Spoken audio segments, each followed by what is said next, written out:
Aí, ó. Cheguei. Aqui é o centro histórico, onde tem uns dinossauros. Ó, mostra evolução biológica, racismo, sexismo, temáticas globais em um mesmo museu. Vamos ver de qual é. Que horas são? Agora são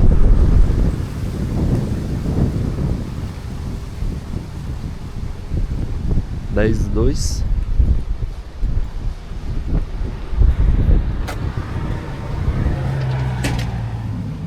Buen día. ¿Qué tal, Daniel?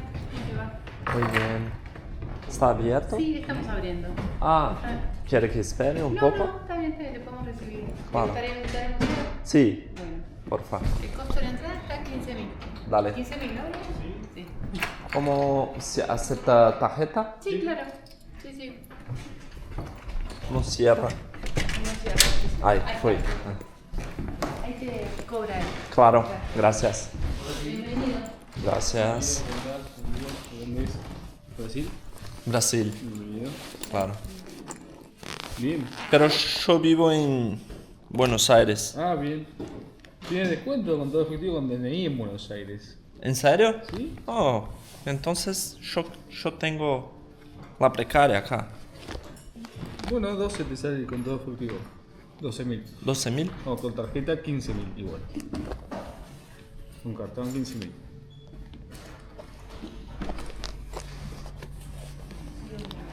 Bueno, chicos. Yo tengo acá. Hasta luego. Hasta luego. Chao, chao.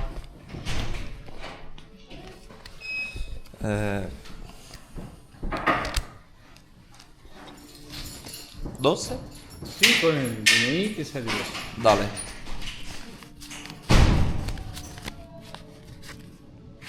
Dos.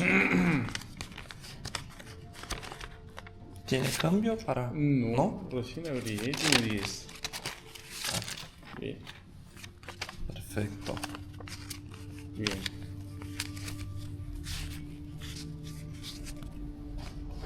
¿Y tiene el DNI? Claro. Ajá. Muy bien. Perfecto. Muy bien. Esta. Tenés precaria. el precario para cuando te salga el DNI que dice. Sí. Acá del otro lado te dice acá el ¿cómo se dice? El de Argentina para la Ciudad Autónoma de Buenos Aires. Con el pasaporte, después te hacen el trámite. Está en trámite. Sí, está en trámite. Bien. Eso, después. Tem desconto, 12.000. 15 y 12 con Nacional. Sí, Solo Nacional. dale. 12. Perfecto. Por aquí tenés para conectarte al Wi-Fi y, Ajá. y luego si querés el español acá. Claro. Ó, aqui tem... Tenemos portugués también. Muchas gracias. Nada, gracias. Vou conectar aqui ao Wi-Fi. Sí, es automático. Con Cuba. E... Dá play. Bien. Después tiene dos QR, son dos pasos. Claro. E aí eu vim aqui no Brasileiro SoundCloud. Y luego el ingreso es aquí. Ah, ok. ¿Quiere dar play? Ah,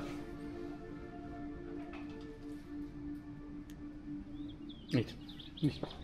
dale. Gracias. Gracias. Olá, meu nome é Luiz Calejo. Sou professor de História. Vou acompanhá-lo em sua visita ao nosso museu.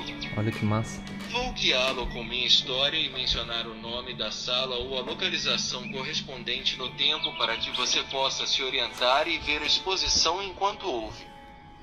Aqui nós contamos o passado patagônico viajando do passado para o presente. Começaremos então há 100 milhões de anos. Naquela época, a Patagônia estava aproximadamente nessas latitudes e continuava ligada à Antártida e à Oceania. Os oceanos Atlântico e Pacífico invadiam essas terras hoje emergidas. Águas rasas e quentes avançavam sobre o continente. A Cordilheira dos Andes não existia e as tempestades geradas sobre o Pacífico regavam uniformemente toda a região patagônica. As temperaturas eram mais altas do que hoje e florestas de coníferas e samambaias cresciam sustentando uma fauna herbívora de dinossauros e pequenos mamíferos.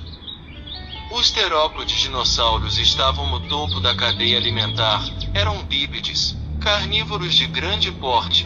Deste grupo evoluirão as aves e alguns deles já apresentam penas sobre sua pele. Nesta sala podemos ver 4 deles. O Giganotossauro caroline, o Herrerasauro, o Carnotauro sastrei e o Austroraptor cabazai. Nessas águas quentes que chegavam até a área que hoje ocupa a cidade morava o Tuaringasauro. Um réptil marinho como você pode ver aqui foi encontrado em frente ao aeroporto na costa do Lago Argentino. A cerca de 150 quilômetros daqui foi encontrado Talencal em Santa Crucensis, um herbívoro de cerca de 4 metros de comprimento que pode ser admirado no final desta sala. Há 65 milhões de anos, o impacto de um meteorito gerou uma extinção em massa no planeta, pondo fim à era dos dinossauros. Esse impacto, que teve consequências catastróficas em todo o mundo, é evidenciado por uma camada de irídio, material que confirma a origem extraterrestre do impacto. 50 milhões de anos antes do presente, a temperatura continua aumentando e alguns grupos de animais que sobreviveram àquela extinção em massa proliferam. Os que tinham menor tamanho ou podiam migrar facilmente, voando ou nadando pelos mares, tiveram mais chances. Aqueles que possuíam pele com penas ou pelos também tiveram uma oportunidade, graças ao isolamento térmico que essas coberturas geram. Mesmo assim, quase 90% da vida não sobreviveu. Há 30 milhões de anos, a separação da Antártida da América do Sul transforma esta em um continente insular por mais de 20 milhões de anos. Isso propiciará evoluções de animais muito particulares que analisaremos na sala dos megamamíferos.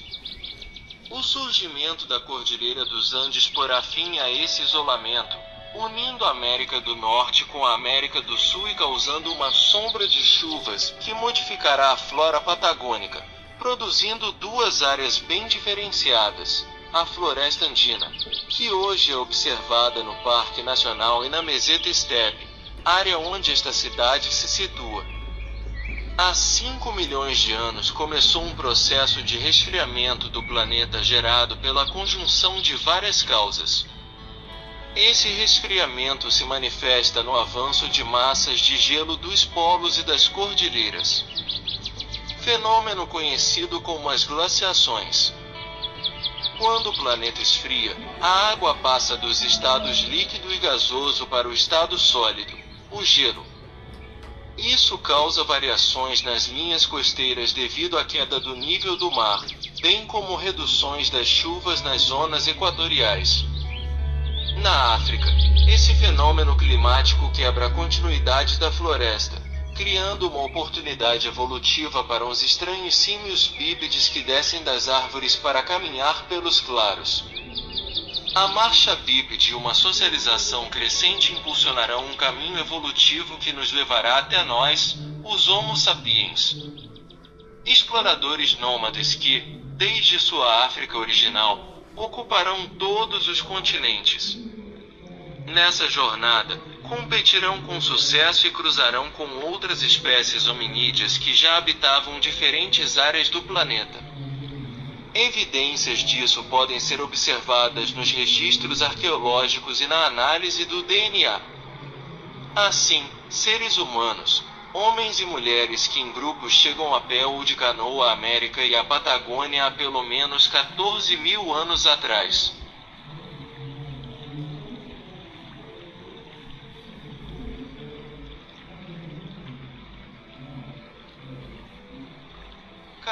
mil anos antes do presente, homens e mulheres chegam à Patagônia. Sabemos da presença de humanos na Patagônia pela evidência encontrada pelos arqueólogos. Sítios arqueológicos datados por radiocarbono confirmam que bandos humanos habitavam a América do Sul há 14.000 anos. Monte Verde, no sul do Chile, Los Toldos ou La Maria, no centro de Santa Cruz, tem datas muito antigas. Nestes sítios, podemos encontrar ferramentas de pedra, bolas para bolear, pontas de projétil, raspadores, facas, etc., usadas pelos bandos que ocuparam esses espaços. As coletoras, mulheres, buscavam e colhiam vegetais, coletavam ovos, lenha, água, que eram a base da alimentação e do sustento. Os homens, caçadores, buscavam, espreitavam e capturavam guanacos, veados campeiros, emas, pequenos mamíferos. Nestes bandos, eles talhavam ferramentas, curtiam couros, confeccionavam roupas, abrigos e tendas móveis.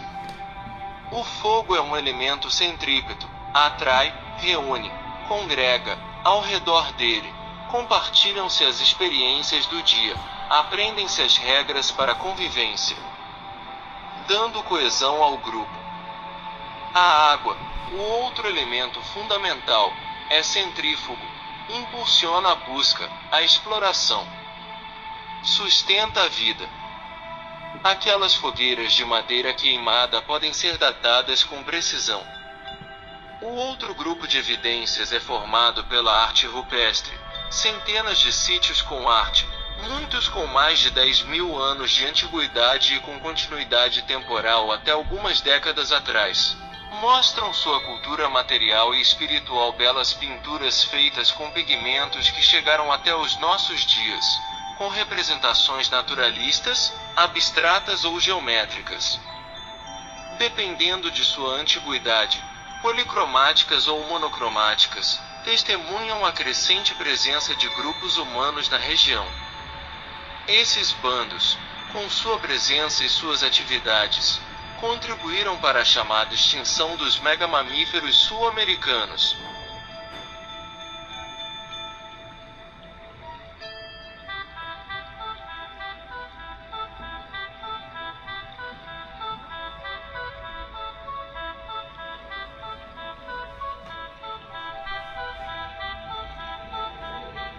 Patagônia 10.000 anos atrás. Mudanças e continuidades. Retomaremos nesta sala dois problemas mencionados anteriormente. Primeiro, o isolamento da América do Sul e sua condição de continente-ilha. Segundo, a extinção dos megamamíferos sul-americanos. Durante o período em que a América do Sul foi uma ilha, evoluiu ali um tipo de fauna muito particular, os megamamíferos sul-americanos. Mega significa 1 milhão. São animais que pesam mais de 1 milhão de gramas, mais de 1 tonelada. Enormes, pesados, lentos, com uma taxa reprodutiva baixa. Animais que desconheciam os novos predadores, os humanos. Nesta sala podem-se ver alguns deles. São calcos de fósseis encontrados na Pampa e na Patagônia. No centro pode-se observar o Megatherium americano, um bípede herbívoro do peso de um elefante. À direita, uma Macrauchenia patachonica. O calço de um crânio de Milodon poderá ser observado em uma vitrina separada ao lado do gráfico que descreve o animal. Essas formas animais tão especiais são produtos da pressão evolutiva gerada pelo isolamento relativo do subcontinente. Esses animais, majoritariamente herbívoros, prosperavam em quantidade e variedade quando os glaciares avançavam e o clima era mais frio e mais seco. Quando os glaciares recuavam, o aumento da temperatura e da umidade os afetava, fazendo com que diminuíssem em quantidade e variedade. Os avanços e recuos glaciares foram cerca de 20 eventos, aos quais esses animais se sobrepujavam. Há 14 mil anos atrás do presente, em um momento quente, que gerou o recuo das massas glaciares, chegamos nós humanos. Esses grupos geraram um distúrbio antrópico por caça, fogo e outras alterações. A soma desses fenômenos, mudança climática e a presença humana teria produzido a extinção dessas espécies que, como dissemos, desconheciam os novos predadores. Isso mesmo ocorreu em cada continente onde chegamos.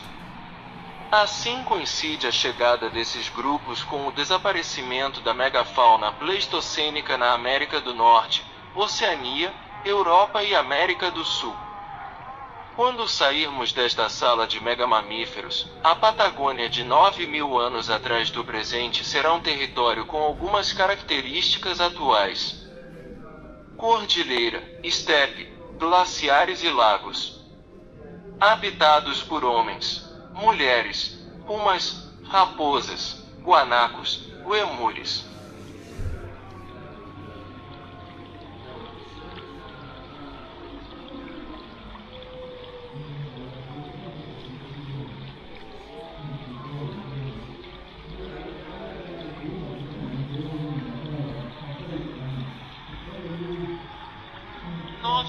Anos antes do presente, 9 mil anos atrás, o aumento da temperatura e da umidade, juntamente com a abundância de guanacos, permitirá um crescimento da população humana em toda a Patagônia.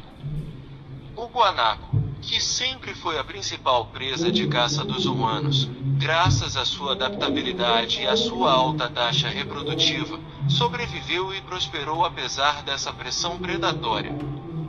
Aparecerão novas ocupações em áreas montanhosas e depois nas costas atlânticas, já que os grupos irão agregar recursos.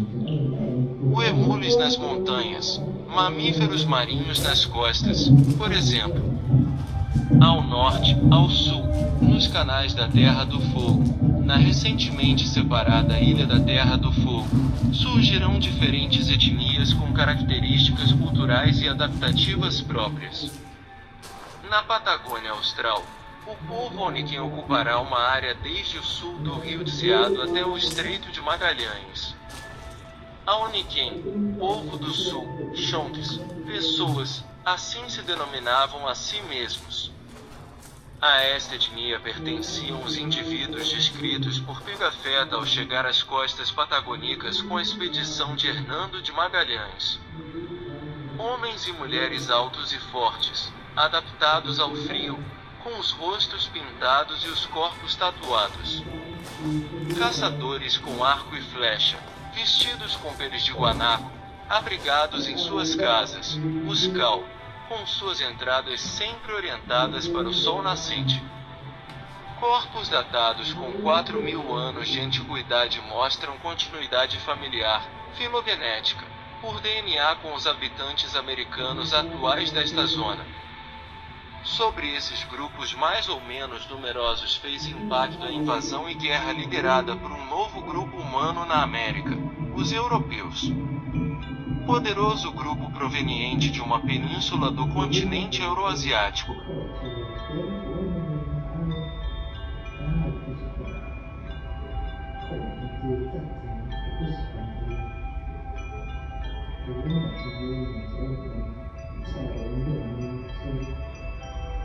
Invasão e guerra.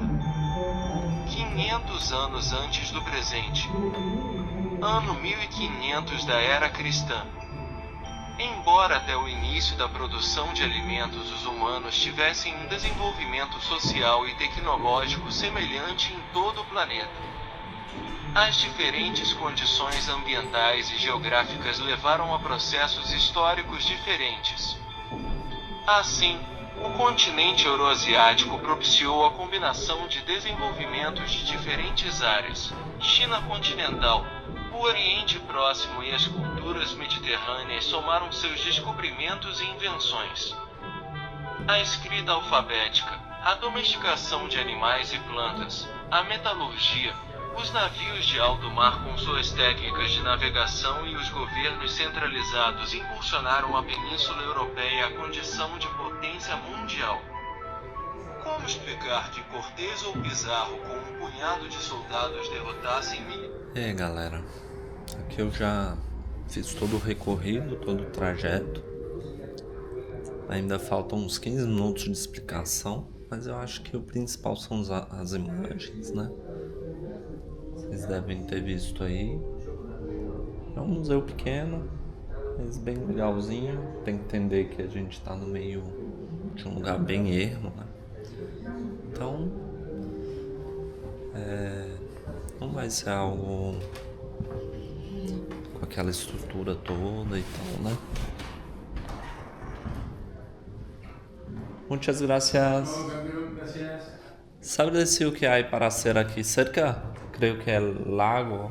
Sí, 2 cuadras, sí, 2 hacia la derecha y tiene el lago. Dale, gracias. Nada. Tchau, tchau. Então, vocês ficam por aqui com um pouco do museu. Eu cheguei a dar uma olhada antes para saber o que tinha para fazer aqui, né? E esse era um das atrações, mas assim chega a ser engraçado porque é bem pequenininho, tem uns dinossaurinhos e tal, é legal, né? Quem veio pra cá tem que ter o que fazer, né? Pode ver, eles fazem tudo na telha, ó, né? Eles fazem tudo na telha. Achei bem bacana. E é isso. Espero que tenham curtido. Eu gostei. Não deixa de dar like, curte, comenta e compartilha. Qualquer dúvida pode perguntar aí que a gente troca essa ideia. E até amanhã, porque a gente não para.